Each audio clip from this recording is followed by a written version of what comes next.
Welcome to the last breakfast. Please enjoy the video.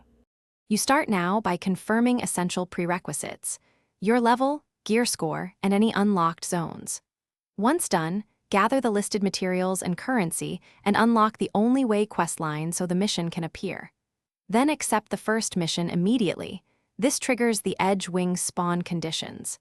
Make sure to verify timers and server events before proceeding, because those influence spawn windows. Follow the quest marker and prepare your loadout. Edge damage and mobility. You engage by using mobility to reach high perches and force Edge Wing into predictable movement. Next, target weak points in the correct order. Focus its wings to strip defenses, then shift to the core when it exposes. Make sure to watch telegraphed attacks and dodge rather than tank them, because avoiding damage maintains your burst cycles. Use debuffs that lower its resistances and time your highest damage cooldowns right after you stagger it, so you maximize drop chances in the mid-fight. You finish by ensuring extraction or turning in the quest properly so the game registers any Rune Slayer drop.